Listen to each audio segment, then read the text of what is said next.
Howdy folks, hope you all had a great weekend and welcome back once again to Mingles with Jingles. This week, sponsored by NordPass. You all know the deal by now. 70% off a 2-year NordPass premium plan with an additional 1 month for free, completely risk-free with NordPass's 30-day money-back guarantee. Head over to nordpass.com/jingles and use code JINGLES to get this deal. And take advantage of all of NordPass's features, including but not limited to no need to memorize all of your passwords anymore. You can access them all with a single master password. Log in faster with NordPass's secure autofill feature. Find out where or if your online details have been leaked with NordPass's data breach scanner. Use the password health checker to see if any of your passwords are weak, have been in use for longer than 90 days, or have been used on multiple different accounts and logins. And if that's the case, let's be honest here, if you're anything like me, they probably have. But then you can just take advantage of NordPass's built-in tools to quickly, easily, and with the minimum of fuss, take care of the problems. I covered the issue of sponsorships in last week's episode of Mingles with Jingles, which received well over 1,000 comments, and some of them I'm very happy to be able to share with you this week. For example, Tommy Moore RVA said, "I don't think of the Nord segments as advertising. I actually bought a year under your discount. It's something that makes sense to your audience and is something you use yourself. I don't mind at all." I'm very happy it worked out for you, Tommy. Thank you. Ferdy van Schalvik said, "On advertising versus sponsorships, I trust you more than the YouTube algorithm to promote a product or service I might actually use." I appreciate your trust, Ferdy, and I hope I never let you down. Primal73 said that in regards to your sponsorship video, your selections have been well thought out and well explained. I can honestly say that your channel is one I look forward to for that reason. You stand behind what you're being asked to present to us. I'm very glad you noticed. In a similar vein, MN said, "I value your sponsorships because I know you research and use the products you promote." It's true, I do. I use NordPass every day, multiple times a day, and I'm very, very happy with it. Gordon McElroy said, "In my opinion, there's a subtle difference between sponsorships and advertisements. I'm happy to see sponsorships on channels I respect and whose integrity I can trust to broadcast genuine recommendations. I bought Nord because of your coverage, and I'm very happy with it." Oh, Gordon, you're going to make me blush. Fabian Schregman said that your NordPass offer was of great use to me, so thank you for the extra discount and something I was already planning on getting. Hey, I'm glad it worked out. And finally, Grigus Triss said, "Jingles does his research and he doesn't sponsor anyone he wouldn't use himself. And it's Jingles. He goes off on tangents regardless. He's likely to talk about books and web security anyway, so he may as well get paid for it. I've always felt that he's been sponsoring NordPass as much to warn people about the dangers of reusing passwords than getting paid for it. He's actually concerned about us." That's very true, Grigus. Web security is something that everybody should take seriously, and I do use NordPass for web security, and I am very happy with it, and I'm entirely happy to recommend it to you guys too. So that's nordpass.com/jingles and use code JINGLES to get yourself 70% off a 2-year premium plan plus 1 month for free, all covered by NordPass's 30-day money-back guarantee. And it's not going to be 70% off for much longer, so if you're going to take advantage of this offer, sooner would be better than later. Thanks for listening. Right, well, here we are again, another week, another episode of Mingles with Jingles. I have some news, by the way, so I'm sure most of you are aware, if you've been keeping up to date with Mingles with Jingles, that I have been living in rented housing or Navy barracks my entire life, and at the ripe old age of nearly 52, I've finally made an offer on a property. I've managed to save up over the course of the last 15 or 20 years enough to put 50% of the value of the property down as a deposit, so the monthly mortgage repayments aren't going to cripple me.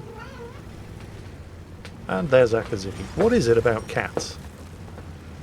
Akazuki, can you explain this? Why is it that you have been quiet the entire day? Yes, I'm talking to you. But the second I sit down and turn on the microphone, you won't shut up. Do you have a theory? Hey, Akazuki? What's going on? Oh, I see. So what you're basically saying here, Akazuki, yes you, is it's because you're a proper little madam and the entire world revolves around you, right? Yes? And now she's quiet.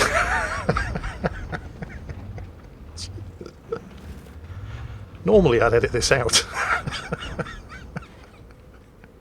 Don't worry, I'm sure we'll be hearing more from Akazuki later. So, anyway. No, you've got nothing more to add? That's it? Are you sure? Okay. So what was I talking about? Oh yeah, that's right. Yeah, very, very scary. Money has already started changing hands, although not with the person that I'm buying the property from. Yes, Akazuki, thank you for your input once again. I'm sure it won't be the last time. Really? Are you sure about that? But yeah, like I was saying, and remember, this is all new to me because I've never owned property before. It's a hideously expensive procedure, and not just, the mortgage itself. You have to pay mortgage advisors, you have to pay surveyors, you have to pay lawyers, before you even get the privilege of paying the person who's selling the property to you. And then the stuff that I'm going to need to put other money down for before I can even move in. For example, I have to ensure that I can actually work in this place, which means I'm going to need wired internet in most of the rooms. I'm going to need better Wi-Fi than I get just from my router, so that means I'm going to have to get, high-speed Wi-Fi throughout the property, and none of this is free. And then once it's all done, and everything's ready for me to move in, there's going to be some disruption. I'll probably have to take a couple of days to get through the removals process. So, and of course that's not free either. And then once I'm finally in the property, and even after the mortgage is paid off, it's still going to cost me thousands of pounds a year to live there because there's an estate management charge and ground rent that I have to pay. A couple of you mentioned this in the comments of the last episode, something that I did need to check because, buying a mortgage on a property, that isn't always the end of the story depending on the type of property that you're buying. And this is a leasehold, which means that I own the property but I don't own the ground that it's built on. So there's ground rent to pay every year, and because it's a very old listed building, it's looked after by a property management service. So there's an estate management charge that has to be paid every year, regardless of whether or not I've paid the mortgage off. Fortunately, the estate management charge includes the building insurance, so that's something I don't have to worry about, and the ground rent includes the water fees, so that's also something I don't have to worry about. But all of these costs and charges, they really start to add up. You have to pay the mortgage advisor, you have to pay the removals people, you obviously have to pay the building society or bank who's given you the mortgage. I have to pay what they call a conveyancer, who's a lawyer who specialises in property law, and they're going to hire a surveyor, and I'll have to pay them to ensure that the property isn't going to fall down and it's actually valued correctly, so I'm not paying more than I should for the mortgage in the first place. And oh my god, these charges just keep... Oh, and of course I'm going to have to pay an electrician to come in and do a full electrical survey. And while he's in there doing that, I'm going to want him to put in some extra plug points because I've got a lot of electrical equipment. Obviously in the man cave there's going to be 2 computers, one for playing games on, one for rendering video on. There's going to be all the modelling stuff, the airbrush, the compressor for the airbrush. All these things are going to need their own power points, and then of course because I record it all, I'm going to need power points for cameras. I'm going to have additional lighting put in there because, well, you've seen what the lighting's like in a lot of the stuff that I record. It's terrible. Also, I love the kitchen in the new place, but it's not quite perfect. I want to get a kitchen island put in with an electric hob, so that I can actually face the camera while I'm cooking and I'm doing cooking videos. And all of this stuff is really, really expensive. And I can kind of understand why so many people are happy to just live in rented housing. Because all of that shit, it's the landlord's problem. It's not yours. The downside, of course, is that if you want to do anything like that, you can't because it's not your property. Unless, of course, you get the landlord's permission. But then you're spending money on improving the landlord's place, and that's obviously not ideal. The plus side if you're renting, of course, is that if for any reason you're not happy with the place where you live, move. It's not like you have to arrange the sale of property and, everything that I've already talked about. You just pick up your stuff and move. It's simple. The plus side of having your own place is that if you do decide you want to change something, providing you can afford it, you just do it. Another thing that a couple of you pointed out when you saw the video in last week's episode of the new place was the staircase. Because I'm going to be 52 years old in 3 months and I ain't getting any younger. And while I might be able to manage the stairs just fine now, In 10 years, that might not be the case. However, something that I noticed when I was searching for properties over the last couple of months was that there were an awful lot of places that looked absolutely amazing. You know, 3 bedrooms, a nice big lounge, and so on and so on and so on. And the prices were ridiculously cheap, and I couldn't understand why until I took a closer look, and they were all listed as retirement properties. Now, I had no idea what a retirement property was. The only thing I knew was I wasn't eligible to buy one, so I did a bit of digging, and it turns out that, well, basically these are properties that are owned by a housing association, but they're designated for sale only to people of a certain age, usually 60, but in a lot of cases 55 or sometimes 50. Now, you don't own the property outright when you buy it, which is why the prices were so incredibly good. You own 75% of it, however, and you don't have to pay rent on the other 25%. And I'll be 55 in 3 years. So if the worst does come to the worst, and maybe I can't manage the stairs anymore, or this whole YouTube gig ends up not working out and I can't afford to continue paying the estate management charges and the ground rent on the place where I'm going to be moving into, providing the mortgage is paid off, and it should be within a few years, because I'm going to make that a top priority, I can sell it, get myself a vastly less expensive retirement property that will be nearly or as nice as the place that I'm currently looking to move into. I mean, obviously, I hope it doesn't come to that, because I really, really love the place that I'm moving into. But, well, I ain't getting any younger, and this YouTube gig might not last forever. So, you have to have options. So, you know, obviously, I'm really excited. Part of that is sheer terror, of course, particularly at the way all of the costs are starting to mount up. Like I said, I've already started having to pay people.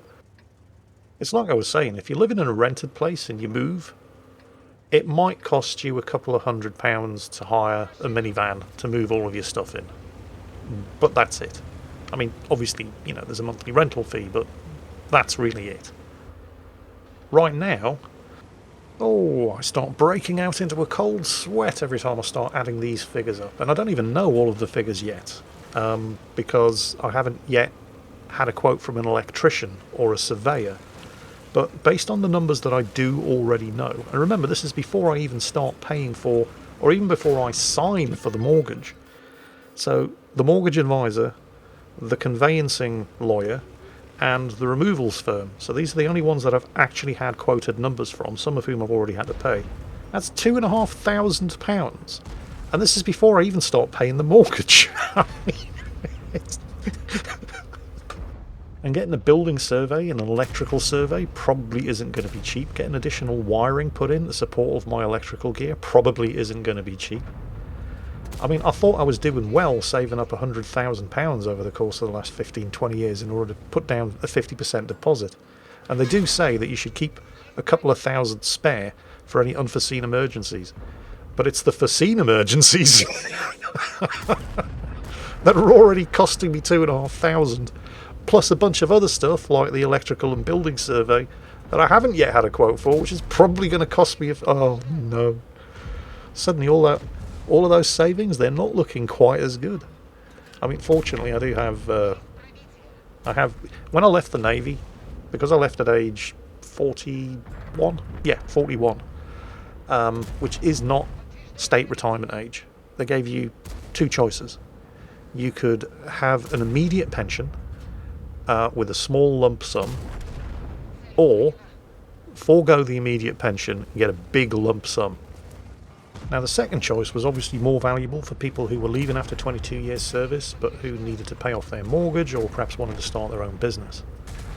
I was not in that situation, so I took the first option, an immediate pension, which becomes a much bigger pension once I reach state retirement age, 65, and a smaller lump sum. And I didn't want to use that lump sum, but at the same time I didn't want to lose it to inflation, so I stuck it in an investment fund. Cautious growth. I wasn't interested in making money off it. I just didn't want to lose the value of my lump sum to inflation.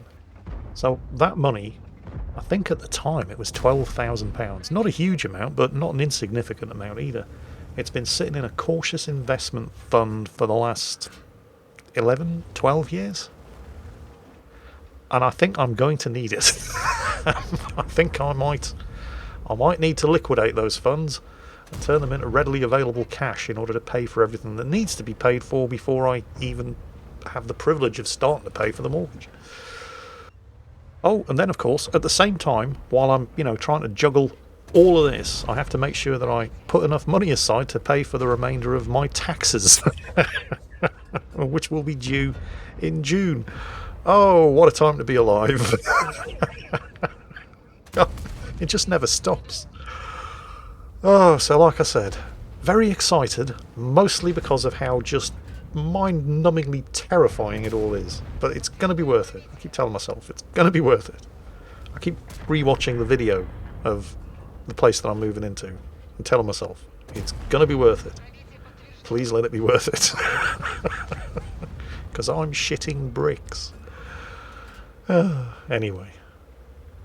Speaking of people who are shitting bricks, I'm sure many of you probably know Grumper Salty, particularly if you're on the Salt Mines Discord server, because he's the guy who's responsible for it all. He created it, he maintains it, with the assistance of a fantastic moderation team.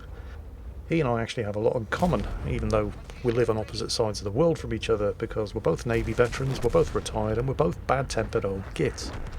And part of being a bad-tempered old git is the inability to ask for help when you need it. But there's no shame in accepting help when it's offered. And so Grump's friends have put together a GoFundMe to try to cover his medical expenses from his latest hospital stay. Now, there's no obligation whatsoever to donate to this. Just know that if you do choose to donate, however small your donation, it will be most gratefully accepted. Well, probably not by Grumps, because he'd probably be too embarrassed. But certainly by his friends, who've put this GoFundMe together in order to try to help him out. Link down below in the video description. And Grumps, cheer up, you miserable old bastard, and get well soon, okay? So, anyway, moving on swiftly. I was talking about sponsorships last week, but one thing that I didn't go into was just how hilariously and ridiculously inappropriate a lot of the sponsorships are that I do get offered, where they quite clearly don't know the first thing about me, what I do, or you guys, my audience. And it doesn't seem to make any difference whether or not I'm being approached by the sponsors directly, or whether or not they've just thrown a bunch of money at a marketing agency and said, go out and get us some sponsors. Nobody, well, not nobody, but very, very few of them ever really seem to take the time to figure out whether or not the sponsorship is appropriate. And I think the best example of this, although there are many, in fact, the majority of sponsorship offers that I get, and I'm probably talking 80 to 90% of the offers that I get are as inappropriate as this. So I was recently invited, I think the first time this offer appeared was probably November last year. I was invited to perform, wait for it, at the Planet Noise Digital Music Festival. Now, I'm not saying I don't have a musical bone in my body. On the contrary, I'm actually a reasonably good singer. When I was younger, I used to perform in comic operas. Pirates of Penzance, HMS Pinafore, the Mikado, usually the Gilbert and Sullivan stuff. So, I know my way around libretto. But it's not exactly something that I'm known for. When you hear the name The Mighty Jingles, you probably associate it with warships, tanks, aircraft, military equipment and history, computer games that have some kind of basis in historical warfare. Maybe you think of cooking if you follow the Home with the Gnome channel, maybe model making if you're anxiously awaiting the return of Workshop Wednesdays. Probably not music, and certainly not the Planet Noise Digital Musical Festival. And yet these guys would not take no for an answer. They must have emailed me every week for 3 months, and they only finally stopped asking me to perform when the festival was over. I cannot help but feel that they hadn't really done their homework. But most of them don't. Probably 50% of the offers that I get, and they're usually offering pretty good money, want me to advertise some shitty mobile phone game. And then, of course, there's the Raid Shadow Legends gigs. They just keep offering me ridiculous amounts of money to pretend that I actually like and play their horrible, toxic, predatory piece of shit. And then, of course, there's the scams. And this is a weird thing. I've noticed over the course of the last 3 or 4 months an increasing number of very, very famous internationally recognizable companies, companies like Levi Jeans, companies like Microsoft, Hewlett-Packard, all seem to have suddenly upped sticks and moved their offices to the Czech Republic. Because that's where all of their emails are suddenly coming from. And for some reason, they all want me to promote their products. The latest one that I received was from Pierre Cardin. You may not have heard of him. He's actually a fairly famous, actually I don't even know if he's still alive, but his company is still going. Fairly famous French fashion designer. Remember that? French fashion designer. Check out this email. This one's from Pierre Cardin official, so it must be good. And they say, right in the first line they get it wrong. Right, remember Pierre Cardin, French fashion designer. Here we go. We are an Italian company. No, you're not. I don't exactly have my finger on the pulse of modern fashion, but even I know that Pierre Cardin is French, because his name's Pierre. It's not hard. They want to pay me $2,000 to promote their clothing collection. And I can tell that they're real because they're from Pierre Cardin Official, and their email address is pierrecardin.pr.official@centrum.cz. It's astonishing how many of these internationally recognizable companies have all suddenly upped sticks and moved to the Czech Republic in the last 3 or 4 months. I guess they must just be getting some really good tax incentives. Akazuki, what do you think? I mean, $2,000 is $2,000, and I do have a mortgage to think of.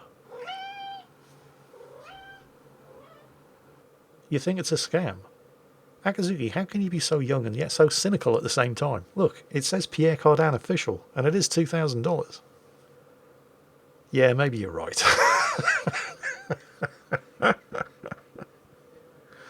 They couldn't even fool Akazuki, and she's a cat. I mean, come on, try harder. Anyway, that's all I have time for today. I hope you've enjoyed it, though, and as always, I hope you've all had a great weekend. Take care, stay safe, and I will catch you next time. Assuming, of course, that, you actually turn up for the next video, and if you don't, then obviously I won't. I really need to learn to quit when I'm ahead.